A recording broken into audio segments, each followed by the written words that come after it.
Chapter 4, page 32. Now here you're looking at one of the most well-known paintings in the United States, maybe the most well-known. Now, if you haven't seen the painting itself, you've probably seen imitations of it in advertising and popular culture in general. It's been reproduced on posters and t-shirts and cartoons, and a lot of famous people have had their photograph taken in this pose. So it's really an American icon. American Gothic. It was painted in 1930 by Grant Wood. Wood was a self-taught painter from the Midwest. He was from Cedar Rapids, that's a small town in Iowa. He was well known locally, and a lot of his work is landscapes of the local country, farming country. Wood's style is kind of folksy, a bit like folk art, but he was really more sophisticated than that. He traveled to Europe several times, and he was influenced by Dutch and German art that he saw there, particularly 16th century Dutch portraits, the ones that showed people standing in their homes, in their natural surroundings, holding some kind of significant object. And you can see that influence here, in this painting, where the man is holding a pitchfork. As you can see, the painting shows a couple standing in front of a house with a Gothic window in the background. Gothic, in the title, first and foremost, refers to the style of the window in the house, like a church.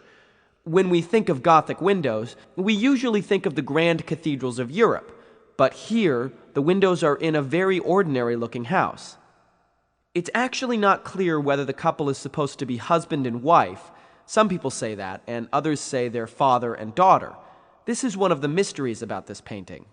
Wood never said who they were supposed to be. What we do know is that the models for the painting were Wood's sister, who was 30 at the time, and his dentist, who was 62. At one point, Wood suggested that they were father and daughter, but that might have been to spare his sister's feelings, because maybe he didn't want to suggest that she was as old as the dentist. We don't actually know. The man and woman are wearing old-fashioned clothes. Remember, this painting was done in 1930, but the clothes are more like what people might have worn in the 1890s. The woman has a dress with a pattern and with ruffles on it. You can imagine she probably made it herself. And the man is wearing a black jacket, farmer's overalls, and an old-fashioned type of shirt without a collar. He's holding a pitchfork, which is a symbol of an old-fashioned kind of farming. In the background, you can see the house with the Gothic window, and there's some plants on the porch downstairs. Now, if you look at the detail of the painting, you'll see that the Gothic lines in the window are also in the faces of the people themselves. They're kind of elongated, and the lines are sort of repeated in the pitchfork and in the lines of the man's shirt. So it's not just the house. The Gothic theme is repeated in other parts of the picture. For most people, the interesting thing about the picture is the expressions on the faces of the couple. Because although the style of the painting is like folk art, or something like that, the people aren't idealized in any way. They look sort of unfriendly. You get the feeling that you're not welcome. They're kind of shutting you out. It's like they're defending their world from outsiders. The man looks as if he'd use that pitchfork as a weapon if necessary. And the woman looks kind of suspicious. It's as if she's worrying about somebody stealing her laundry or something.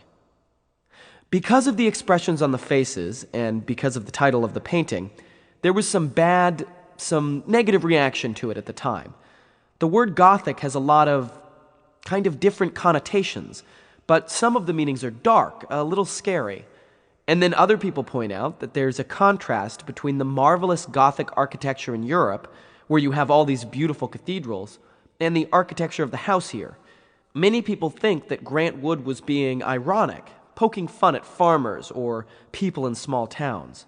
He himself said that that was not his intention, but then, he had to live there. He had to live in a small town, so he couldn't say anything else. The painting went on to become one of America's most famous paintings, but there's always been this mystery about it. What was the artist really trying to say? Nobody really knows for sure.